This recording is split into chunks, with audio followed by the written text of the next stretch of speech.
건강 365 포인트 쏙쏙. 우리가 꼭 알아야 할 부분들을 정리해드립니다. 건강 365 박광식의 건강 이야기. 오늘은 악교정술, 양악교정술에 대해서 알아봅니다. KBS 홈페이지와 유튜브, KBS 콩, 그리고 팟캐스트로도 서비스되는 건강 365 포인트 쏙쏙. 한림대 성심병원 구강아간면외과 양병은 교수와 함께합니다. 교수님, 그러면 악교정술, 양악수술로 불리는데요. 사실 수술이라는 단어가 주는 부담도 있습니다. 어떤 방법의 치료법인지 설명 부탁드립니다. 결국에는 뼈를 잘라야 됩니다. 네, 뼈를 자르는 수술이기 때문에 상당히 위험한 수술은 맞습니다. 그런데 이제 앞서 말씀드린 여러 가지 문제들을 해결하기 위해서 그 얻는 이득이 많기 때문에 그런 위험을 감수하고 수술을 하게 되는 것이죠. 결국에는 위치를, 정상에서 벗어난 위치를 원래 기준치, 평균치로 옮겨주는 수술이라고 보시면 되겠습니다. 좀 더 구체적으로 어떻게 수술이 진행되죠? 치아가 포함된 위턱 있지 않습니까? 네. 상악 치아, 위의 치아가 포함된 위턱을 위의 얼굴뼈에서 분리를 합니다. 그래서 이제 사실 의료용 톱으로 자르게 되죠. 자르게 돼서 비대칭이 있으면 대칭을 맞추고, 위턱이 너무 뒤로 들어가 있으면 앞으로 좀 빼내주고, 앞으로 너무 많이 나와 있으면 뒤로 넣어주고, 3차원적으로 이동을 한다고 보시면 되겠습니다.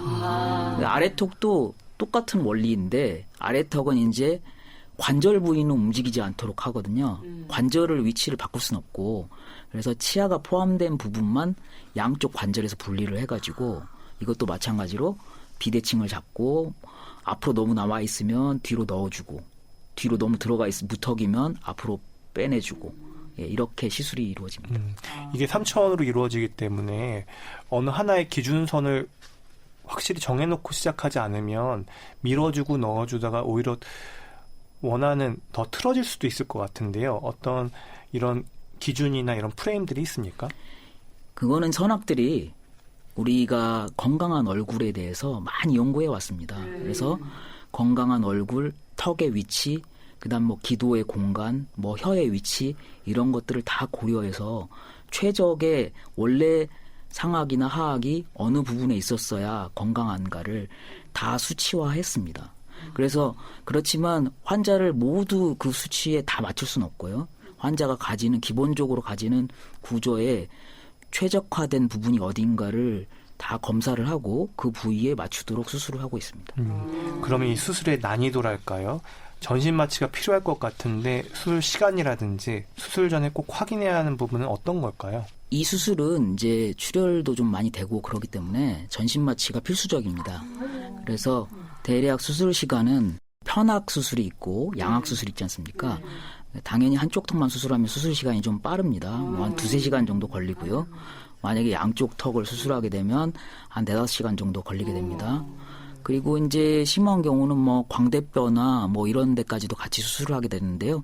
그러면 수술 시간이 좀 더 늘어나게 되겠습니다.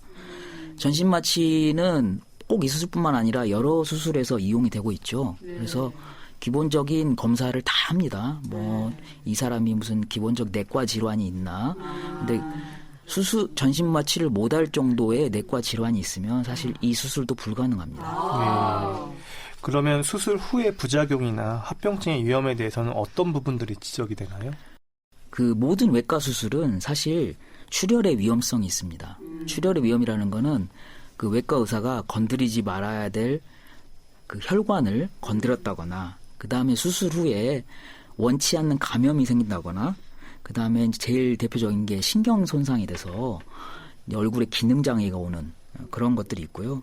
그 다음에 수술 후에 이제 얼굴이 많이 붓잖아요. 붓고 기도도 붓기 때문에 호흡 곤란이 있는 경우가 있고, 잘 아시듯이 간혹 이제 뭐 사망 사례도 있는 것이 사실입니다. 그렇지만은 충분한 수술 전에 검사를 통해서 그 다음에 그 외과 의사와 잘 상담을 하시고 섬세한 수술이 이루어진다면 이러한 문제들은 충분히 예방할 수 있는 것입니다.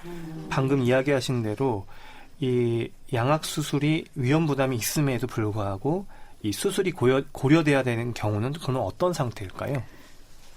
모든 수술에는 득과 실이 있습니다. 씹는 기능을 개선한다고 하는 것이 아주 사소해 보이지만 여러분의 전신 건강에 아주 심각한 영향을 미칩니다.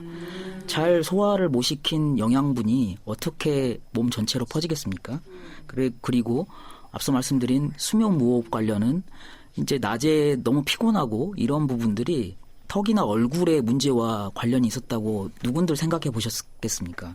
이런 분들은 반드시 치료를 받아야 되는데 덤으로 얻을 수 있는 것은 결국에는 얼굴 비율이 좋아지기 때문에 다 이게 얼굴 비율이 좋아지면서 미남이 되시고 미녀가 되시는 것입니다. 네. 그러면 얼굴이 갸름해지고 싶다는 마음에, 그러니까 이런 기능적인 목적이 아니라 미용상의 목적으로 먼저 다들 생각하실 것 같아요. 왜냐하면 턱선이 갸름해지고 그러니까요.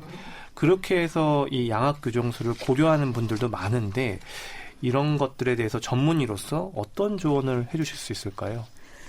사실은 제 외래에 찾아오는 분들 중에 딱 보기에 뭐 비대칭도 없고 아무렇지도 않고 너무 예쁘게 잘 생겼는데 수술을 하겠다고 오는 분들이 꽤 있습니다.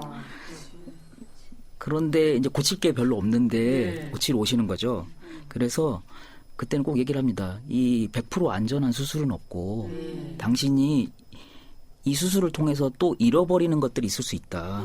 그래서 단순 예뻐지기 위해서 이 수술을 한다고 하는 것은 잃어버릴 수 있는 위험성이 너무 많기 때문에 심각하게 한 번쯤 더 생각을 해보셔야 된다. 이렇게 말씀을 드리고 있습니다.